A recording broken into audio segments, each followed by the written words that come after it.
오른쪽에 이제는 상권 예상 매출 측정 방법 좀 보도록 할게요. 여러분 상권이 좋다 그러면 매출액이 많을 수 있겠죠? 그래서 그에 관한 이야기를 좀 할 건데요. 그래서 상권의 측정은 대상 종표 예상 매출을 추계하는 것과 같다. 동의하시죠? 네, 그렇게 볼 수가 있고 거기 보면 이런 게 있을 겁니다. 일반적으로 상권의 규모는 상품이나 서비스 구입 빈도가 낮을수록 크다. 그리고 옆에 그림이 그려져 있죠. 그 앞에 네모쳐져 있는 것은 의자, 그 오른쪽에 있는 것은 포도예요. 포도.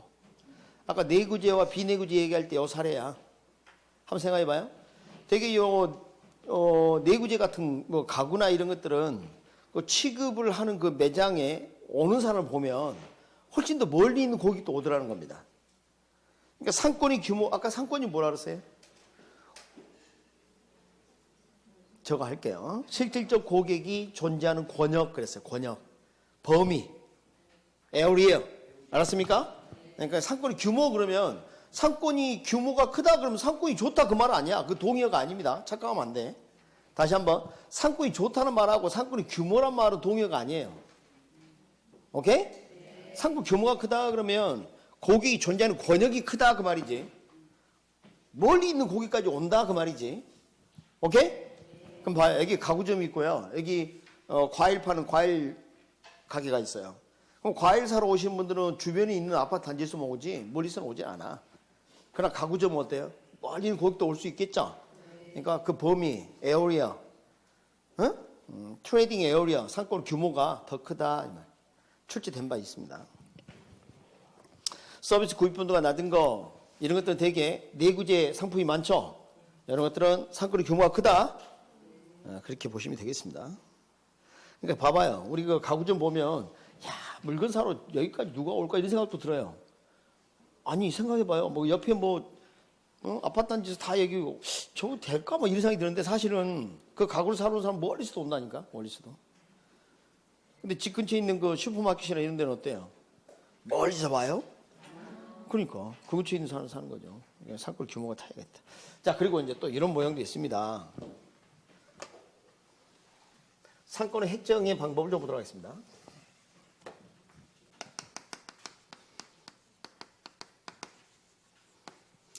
자, 이거 하면요. 어디까지가 내 상권일까? 이거 한다는 거예요. 그래서 이제 첫 번째가 이제 가장 일반적인 게 시장 침투법이라는 게 있어요. 가장 일반적입니다. 일반적. 그러니까 상권이 겹쳐진 걸 전제로 하는 그런 모형이에요. 자, 봤더니 이렇다는 거 아니에요? 자, 이마트 이렇게 있으면 홈플러스가 이렇게 들어온다는 거죠. 이렇게 상권이 겹칠 가능성이 높아요. 되게 이런 것들은 그 아파트 단지에 배후지를 딱 등에 업고 서로 좀 가까이 붙어 있는 경향이 많아요. 많이 떨어져 있으면 새로운 경쟁자가 들어온다고 보기 때문에 그래요.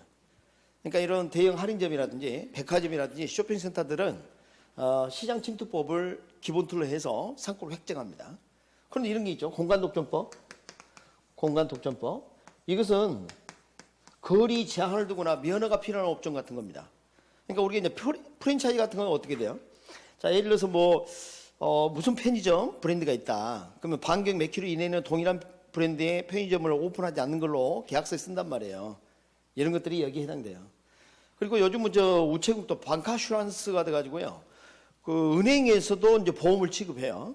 그러다 보니까 우체국이나 은행에서도 이제 보험도 취급하고 그러다 보니까 그런 보험 상품을 기준으로 한다면 우체국 같은 것도 이제 그렇게 또 이해할 수가 있고. 그 다음에 이제 세 번째가 분산시장 접근법인데, 자, 이것은 사실 상권 획정이 어려워서 이렇게 하는 거예요. 상권 획정이 어려워서. 자, 우리 집에 쌀 없다 손 들어보세요. 그럴 리가 없지. 그럴 리가. 그냥 쌀을 필요한 고객들은 고루 분포되어 있어요. 그냥. 전 범위에 걸쳐서. 맞습니까? 그런데 우리 집에 태평소 있다. 악기 중에 하프 있다. 하프. 그랜드 피아노 있다. 봐. 이런 걸 찾는 사람들은 고루 분포되어 있지 않단 말이야. 전에 보니까 작년인가 어느 학원에서 집에 귀한 악기 있어요. 그랬더니 태평소 있대. 태평소. 태평소 아세요? 태평소? 우리 그 풍악놀이 하면 앞에서 막 부르는 거 있잖아요. 그죠? 신나게 하는 거. 그래서 그것은 고객이 그러니까 매우 전문화된 상품이나 특정 소유계층을 대상으로 하는 것은 고객이 균일하게 분포되어 있는 게 아니죠. 그래서 뭐라 한다? 분산시장 접근법을 취할 수밖에 없다. 분산시장법. 자, 근데 두 번째, 현지조사법 있나요? 자, 이것도 이제 상권을 측정하는 방법 중에 하나입니다. 현지조사법. 근데 여기 이제 지금 출제가 아직 안 됐는데, 우리 시험 오지선다기 때문에 이거 좀 좋아할 수 있어요. 그래서 이렇게 봅시다. 첫 번째, 방문조사법이라는 게 있죠? 이것은 이겁니다. 띵동, 안녕하세요. 지금 무슨 이마트, 무슨 A마트에서 나왔는데, 물건 어디 사세요? 아, 우리는 B마트에서 사는데요. 아, 그래요? 뭐 이렇게 이제 직접 방문해서 물어보는 거예요. 두 번째가 가두면접법. 길 가는 사람 붙잡고. 잠시만요. 선호하는 거 스티커 하나 붙여주세요. 뭐 아니면 어디서 물건 사세요. 이렇게 하는 거죠. 그게 가두면접법. 그러니까 우송법은 이제 엽서 같은 걸 보내는 겁니다. 그렇게 하는 거고. 추적조사법은 직접 만나진 않아. 대면을 하지 않고 멀리서 관찰하는 겁니다. 관찰. 그러니까 봐봐요. 자, 일본 이번에 거기는 이제 뭐 행정구역단 중 현이 있나 봐요. 그러니까 어느 현에는 지금 코로나가 거의 발병이 안 됐어. 그러니까 다른 현에서 넘어오는 걸 관찰하겠다고 세상에 고속도로 주변에 그 공무원들이 나와갖고 쌍안경 끼고 이렇게 보면서 관찰하고 있더라고. 참 답답한 나라예요. 그죠? 우리는 어떻게 해요? 딱 자동차 지나가면 교통정보 수집 기급 카메라가 딱 찍어가지고 번호판만 딱 보면 바로 알고 그게 어디로 가는지 다 알아. 범죄 추적할 때 그걸로 다 해버리거든. 안 그래요? CCTV 다 있고 클릭만 하면 금방 파악되는 것을 한 1분도 안 걸려. 근데 걔들은 하루 종일 때 앞에서 그러고 있는 거야. 자, 이 두 명 일이 넘어오네요. 넘어옵니다. 자, 체크하고 막. 실제로 그 나왔어. 보니까 사진 찍힌 거 보니까 답답해. 응? 그게 뭐냐면 추적조사법 되겠습니다. 추적조사법. 그러니까 요건 이제 이런 겁니다. 실제로 이제 이것도 좀 필요할 때가 있어요. 우리가 자 고객들이 이 도시로 들어오는데 들어와서 막 움직이는데 매장을 어디 많이 가는지 계수기 있죠. 누르면 숫자 그 체크되는 거 있어요. 뭐 그런 걸로 이제 체크를 해보는 거예요. 아 사람들이 이쪽은 어느 정도. 근데 이것은 뭐 상품이 계절성을 가지게 되면 1년 내내 해야 돼요. 근데 계절을 타지 않는 물건 같으면 상관이 없는데 신발은 계절을 타요? 거의? 안경. 아니 봄, 가을, 여름하고 막 달라? 선글라스는 좀 다르겠네. 그래서 이제 그런 것에 따라서 판단이 좀 상권을 측정하는 좀 차이가 있어요. 이거 어떤 물건이 따라. 부동산은요?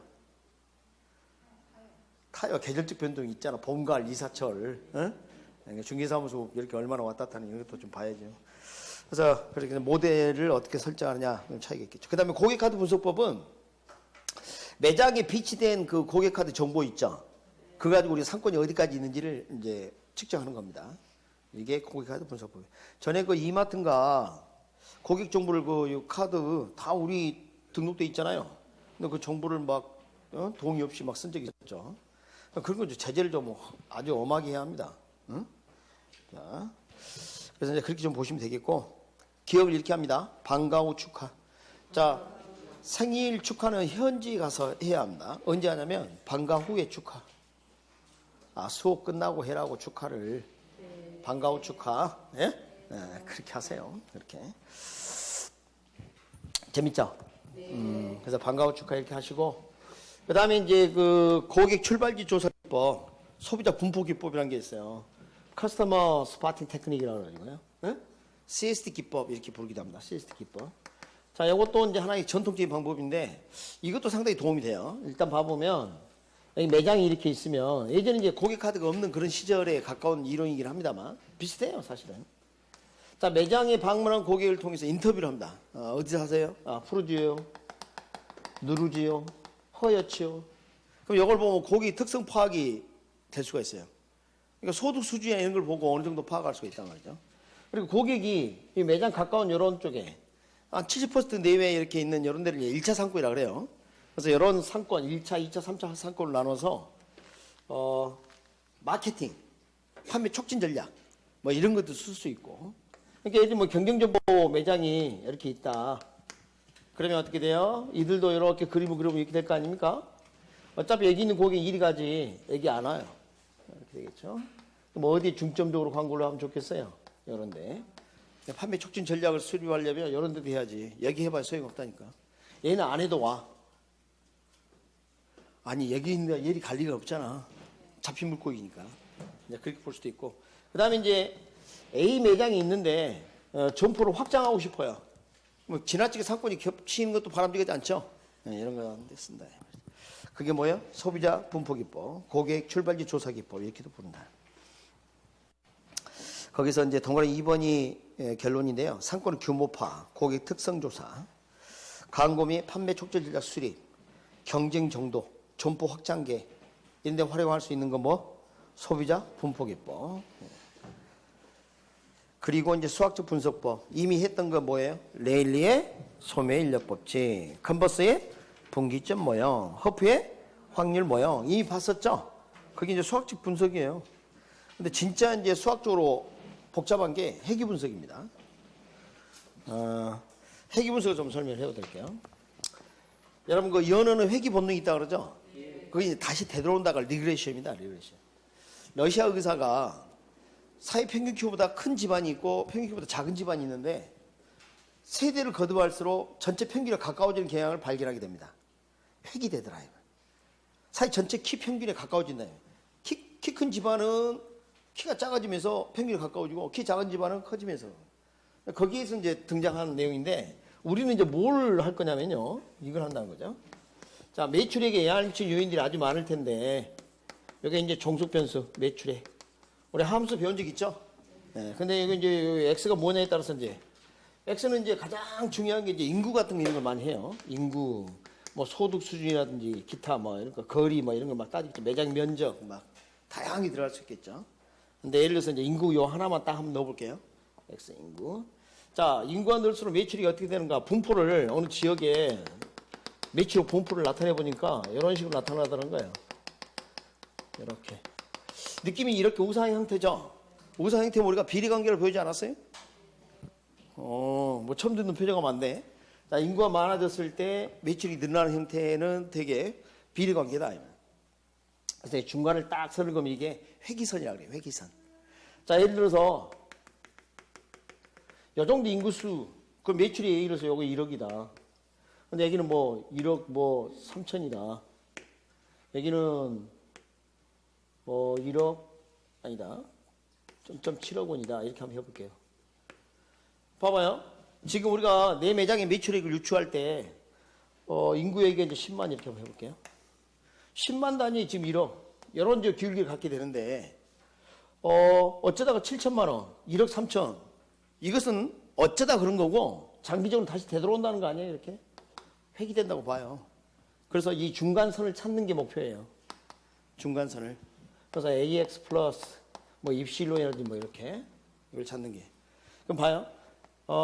요 값을 알게 되면 여기다 뭐 대입했을 때 매출액이 얼마인지 계산을 낼 수 있겠죠. 이 지역은 인구가 몇만이다. 그럼 대충 매출액이 어느 정도 되겠구나 이렇게 하는 거예요. 1억 3천이나 7천만을 모델을 쓰는 게 아니라. 근데 이 변수가 여러 개일 수도 있어요. AX1 플러스 BX2 마이너스 CX3. 여기는 매출액을 줄이는 요인이 있네. 여러분 오히려 매출액이 줄어들게 하는 요인도 있을 거 아니에요. 그런 것까지 다 반영해서 이렇게 하게 되면 이런 것은 이제 우리가 단순 회귀 분석이라고 그러고 이것은 다중 회귀 분석이라고 불러요. 갑자기 표정이 어두워졌어.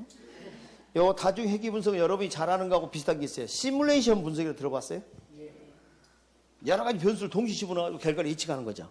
그러니까 항공기 제작이나 뭐 이런 거 또 뭐 운행이나 뭐 이런 거 할 때는 시뮬레이션 분석을 한다고. 요즘은 컴퓨터가 발달돼 가지고요. 그게 금방 돼요. 변수만 딱 집어넣으면 어느 정도. 그래서 우리가 이제 모형을 만들어내는데 초점이 있는데 비용이 많이 들겠죠? 그럼 봐봐요. 뭐 컴퓨터 집어넣기 전에 이 자료를 다 수집해야 되는데 그게 제일 문제예요. 그게 자료 수집이. 그래서 거기 보니까 자, 매상고에 영향을 미치는 여러 변수를 설정해서 이 변수들로 대상표 예상을 추측하는 방법이다.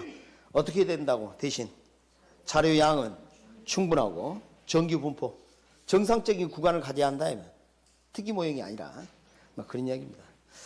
그 다음에 이제 2번에 이제 비율 분석법. 그 비율에다가 밑줄 긋고 뭐라 적냐면 매장 면적 비율. 한번 적어봐요.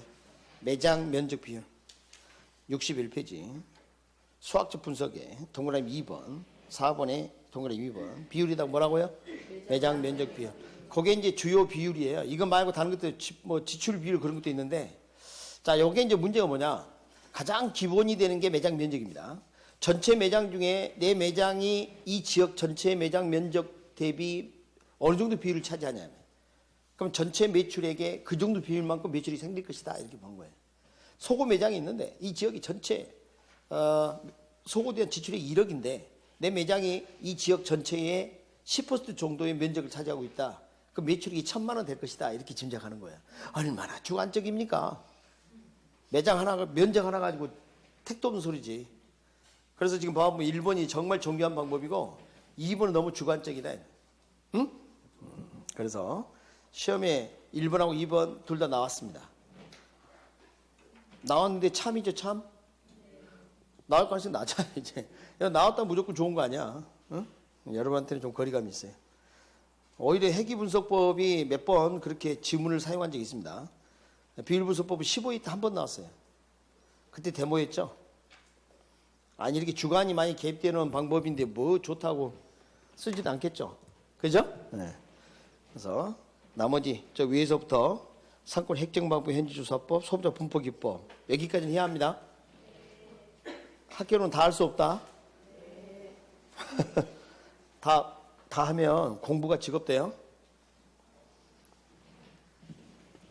무슨 말인지 잘 모르겠어요? 누구예요? 잘했어요. 무슨 리액션이 있어야지. 리액션이 없어가지고. 응? 그러니까 애가 타니까 이렇게 됐잖아. 리액션이 없으니까. 자, 이제는 뭘 볼 거냐면 공간 균비원리라는 게 있습니다. 지금 경쟁관계에 있는 점포들은 서로 공간을 나눠 가지려 한다는 거예요. 근데 여러분이 알고 있는 이야기예요. 별건 아닌데 시험이 내게 되면 이제 당황을 하니까. 그래서 공간 균비원리라는 어떤 것일까? 첫째, 자, 원래 이제 대부분 본래 이론은 그림 하나를 가지고 두 가지를 설명합니다. 그럼 혼란이 일어나. 그래서 제가 이렇게 한번 나눠볼게요. 자, 여기서 때까지가 100m입니다. 100m. 잘 봐요. 어떤 사람이 백사장인데 여기서 아이스크림 팔아요. 아이스크림 사세요. 이렇게 나무 그늘 밑에서. 그럼 여기 있는 고기 여기 오는데 전혀 부담이 없죠. 근데 세상에 흉악한 놈이 말이야. 빨간 통을 들고 와가지고 여기서 아이스크림 사세요. 이렇게 해버리는 거예요. 그럼 공간이 균비된다니까 나눠진다니까요. 그럼 노란 통이 상권이 이렇게 작아지고 빨간 통이 우측 상권을 다 차지해버리는 거 아니에요. 그럼 노란 통 그대로 있으면 안 되겠죠. 이렇게 이동합니다. 이쪽으로 이렇게. 물론 여기 있으면 이리 또 오게 돼 있는데. 자, 그럼 이제 새로운 상권이 어떻게 해요? 분기되죠. 그래서 지금 빨간 통은 상권이 이렇게 되고 노란 통은 상권이 이렇게 커. 그럼 빨간 통이 그냥 있으면 안 되겠죠. 아, 이쪽이 상권이 더 크니까 얘도 이리 간다니까. 여기 있으면 또 이리 올 거고. 그래서 한 가운데 이렇게 있게 돼요. 이렇게 빨간 통. 그러니까 노란 통이 아이스크림 사세요. 그럼 빨간 통이 나도 그래요. 그러니까 시장이 좁으니까 그런 일이 벌어진 겁니다. 지금 이해했어요? 네. 그리고 시장이 좁다. 그럼 이런 말 할 수가 있어요. 자, 시장이 좁고 수요의 교통비 탄력성이 작은 경우. 이렇게. 교통비를 생략하는 사람들이 있어요. 그럼 말이 안 돼요. 설명이 안 돼. 원인이 뭔지는 모르는데 무슨. 자, 그래서 자, 우리가 탄력성 그러면 어떻게 한다 그랬어요? 결과가 양의 변화로 배웠죠? 그러니까 수요량이 변하는데 원인이 뭐? 교통비 변화. 자, 교통비 변했을 때 수요량이 얼마나 영향을 미치느냐 그걸 보겠다는 겁니다. 여러분 100m는 버스 타고 가야 그냥 걸어가야. 그냥 걸어가지. 무슨 교통비야. 교통비 올라서 못 가겠네요. 이런 일은 없을 것이다. 교통비가 수요량 변화에 영향을 미친다 안 미친다? 안 미친다. 그런 이야기입니다. 그다음에 두 번째. 자, 두 번째는 제가 이제 그림은 좀 작지만 거리는 10km라고 한번 해볼게요. 10km. 자, 한번 봅니다. 노란 통이 여기 와서 아이스크림을 판다. 그러면 빨간 통이 뭐 가까이 갈 이유가 뭐가 있어요? 여기서 팔면 되지. 어차피 여기가 5km고 안 그렇습니까? 여기 2.5km인데 여기 있는 고객이 여기 갈 일은 없잖아요. 그러니까 이렇게 시장이 넓고 수요 교육환성이 큰 경우인데 이거. 여러분 그 2.5km, 5km 이 정도는요 걸어서 가기 힘들죠. 근데 버스에 오면 이번에 올랐어. 그럼 아이스크림 사 먹기 위해서 그 버스를 타고 간다는 걸 좀 꺼려한단 말이에요. 그러니까 멀리 안 가고 싶어해. 버스를 타고 가려고 그러면. 그래서 교통비가 수요량에 영향을 많이 미친다. 이렇게 볼 수가 있어요. 크게 영향을 미친다. 얘는 거의 영향이 나타나지 않고 얘는 크게 영향을 받을 수 있어요. 수요량이. 그래서 일단 이렇게 됩니다. 시장이 좁고 작은 경우는 집심 입지 가능성이 높고요. 시장이 넓고 큰 경우는 분산 입지 될 가능성이 높다. 네? 여러분 자 여기다가 뭐라 적냐면 신동엽 강호동 이렇게 적어봐요. 신동엽 씨 특징이 뭐예요? 얼굴이 작고 눈이 몰려있죠. 이거 봐요. 신동엽 씨는 얼굴이 좁고 작아서 두 눈은 모여있고 알았습니까? 강호동 씨는 얼굴이 넓고 커서 두 눈은 흩어져 있고 이렇게 기울하고 안 될까? 자 이것을 기초사고로 해서 나온 게 뭐냐면 입지유형별 점포입니다. 이걸 기초사고로 해서 나온 게 입지유형별 점포. 그래서 입지유형별 점포를 좀 볼게요.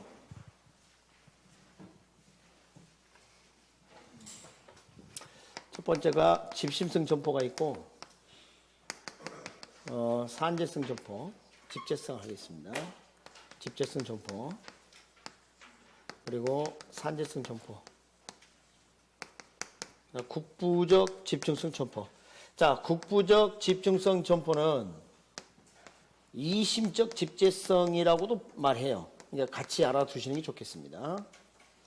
자, 먼저 집심성 점포 이야기해 볼게요. 심이 뭐냐면 CBD, 중심 업무지구. 여러분 매장이 도심에 있는 경우가 많다는 겁니다. 백화점이 그렇습니다. 뭐 전문품점, 고급 음식점, 영화관 이런 것들은 되게 도심에 있을 가능성이 높죠. 이런 걸 집심성 점포라 그래요. 집심성 점포. 도심에 있다고 해서. 그럼 이 집재는 뭐냐? 도심이다 외곽이다 그런 말은 강조하지 않습니다. 일단 동일업종이 함께 모이는 경향이 있더라는 거예요. 동일업종이. 봤더니 가구의 거리, 그죠? 그 다음에 은행 같은 것도 모여있지. 보험회사는 빌딩 안에 막 보험회사가 서너 개 같이 있는 경우도 많아. 이게. 그래서 이런 것들은 되게 좀 같이 모이는 경향이 있는데, 그걸 뭐란다? 집재성 점포. 뭐 공구상들도 좀 모여있고 그러잖아요. 그 다음에 이제 산재성 점포. 산재성 점포는 동일업종이 서로 흩어져 있으려 합니다. 같이 모이면 불리해. 왜냐하면 자기들이 필요하는 상권의 크기가 한정되어 있는데, 그 상권을 서로 나눠 가지면 안 된다는 거죠. 그러니까 동네에 목욕탕이 막 3개 있다든가 물은 깨끗하겠죠. 손님이 흩어지니까 안 그렇겠습니까? 이발소, 뭐 세탁소, 뭐 이런 것들. 이런 것들은 산재성 점포 유형이 많다. 그 다음에 이제 국부적 집중성 점포. 이것은 국부적 중심지에 모인다 이런 표현을 써요. 그래서 왜 이런 표현을 썼을까 생각해 봅니다. 여러분 어구점은 바닷가 중심지에 있습니다. 바닷가. 여러분 그 다음에 농기계점은 어때요? 도심에는 없고 농촌 중심지에 있어. 맞죠? 그러니까 도심을 떠나서 있습니다. 되게 이런 것들은. 그 다음에 석재점은 되게 어디 있어요? 채석장 근처이거나 아니면 인턴지 주변. 아니 그거 무거우니까 그 도심 가지고 그 공간도 그 놔둘 데도 없고. 그다음에 뭐 종묘점 뭐 이런 거, 화훼단지 뭐 이런 것들 어때요? 도심에 있지 않고 도심을 떠나서 어느 중심지에 모여 있는 경향이 좀 있더라는 거예요. 그래서 이것을 국부적 집중 점포 또는 이심적 집재성 이렇게 부릅니다. 그래서 이 집재성하고 헷갈리니까 이거 뭐라고 불러요? 이심적 집재성이라고 부르기도 하더라. 그 다음에 이 세 가지는 동일 업종을 대상으로 합니다. 주의할 게. 그러나 집심 점포는 동종 이종 따지지 않는다. 서로 다른 업종도 가능하다. 다시 한번. 집심 점포는 동종 이종 따지지 않고 중심지에 모여서 입지하는 점포고, 집재성, 산재성, 국부적 집중 점포는 동일 업종이 함께 모이려 하거나 동일 업종이 서로 흩어져 있으려 하거나 동일 업종이 국부적 중심지에 모이거나 이렇게 한다. 이해되셨습니까? 그런데 그 표를 보시면 아마 집심성에 뭐 이런 그림이 있을 거예요. 찾았어요? 시계입니다. 여기는 이런 그림이 있을 겁니다. 아, 그런 그림이 있는지 이제 보이는 거죠? 뭘 것 같아요? 우유입니다, 우유. 자세히 봐요. 서울이라 적혀 있을 거예요. 안 보여, 안 보여. 또 쳐다보는 거 봐봐. 응? 안 적혀 있습니다. 우유입니다, 우유. 여러분, 내가 1,000만 원짜리 시계 사러 가고요. 아니면 이제 1,000원짜리 우유 한 팩을 사러 가는데 동일한 조건으로 버스를 타고 간다 칩시다. 아, 우유 2,000원 합시다, 그냥. 우유 2,000원이고, 그 다음에 이것은 뭐 1,000만 원짜리고. 근데 이번에 버스 요금 200원 올랐어요. 그럼 우유 사러 가, 안 가? 안 가. 그냥 집 근처에서 사먹는 거예요, 그래서. 산재성. 오케이? 이것들은 어때요? 가. 뭐 200원 올랐다, 버스 200원 올랐다 해서 뭐 1,000만 원짜리 물건 사러 가는데 무슨 상관이요? 그럼 여기 돼. 산지점은 수요일에 교통비 탄력성이 어떻게 같아요? 아니, 집심성 참. 수요일 교통비 탄력성. 어? 그렇지. 교통비가 수요일에 영향을 미치지 않아. 작다. 여기는 수요일 교통성이 뭐? 크다. 이렇게. 그래서 집에 있으면 수교가 작다. 산에 가면 수교가 크다. 이렇게 하세요. 여러분, 국가 간의 교역을 수교라 그러죠? 어? 외교 관계, 수교. 에이, 서로. 어?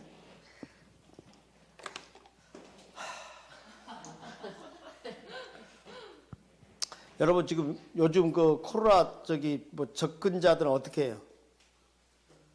집에 이렇게 갇히는 걸 뭐라 그래요? 자가격리. 집에 있으면 사람들 만날 수 있어요, 없어요? 집에 있으면 수교가 작다.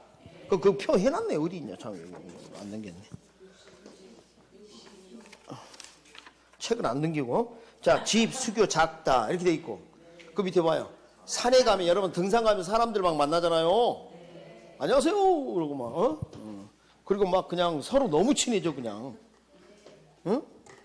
품절남, 품절옆끼리 너무 친해지는 경향이 있어. 그래서 산 수교 크다. 이렇게 합니다. 많이 봤어요. 아니, 그 등산을 자주 다니더니 서로 이상하게 집주인이 서로 바뀌고 그러더라고. 자, 이제 구매 관습 좀 보면요. 이것은, 편의품점. 편의품점. 이것은 이제 그 생활 필수품, 이런 걸 좀 되게 취급하는 생활 필수품. 그래서 산재성 유형이 좀 많은 편이다. 그 정도만 알면 돼요. 다른 건 중요하지 않고. 그래서 선매품점이라고 되어 있죠. 선매품점. 그래서 선택 구매, 비교 후 구매하는 거. 이것은 집심성이나 집재성이 그럴 가능성이 높아요. 백화점에서 옷 살 때 그래요. 가구 살 때 그래요. 그래서 집심성이나 집재성 유형이 좀 많은 편이다. 아주 극단적으로 볼 수는 없어요. 그러나 대충 그렇다. 전문품점. 그 제품에서 특수한 매력을 느끼거나 구매를 하기 위해서 시간과 노력을 아끼지 않는 제품이들이 이게 되게 집심성이 좀 많더라. 이렇게 기억하시면 돼요. 그냥. 이것은 좀 상대적으로 그렇게 중요하지 않습니다. 거기 뭐 사례가 좀 나와 있죠. 네, 그래서 일상생활 필수품, 선매품 뭐예요? 가구, 부인용 의상, 부인용 의상 그랬나 몰라. 복성류, 전문품용 고급 자동차 뭐 이런 것들 이렇게 볼 수 있겠습니다. 이렇게 해서 상호입지를 다 다뤘습니다.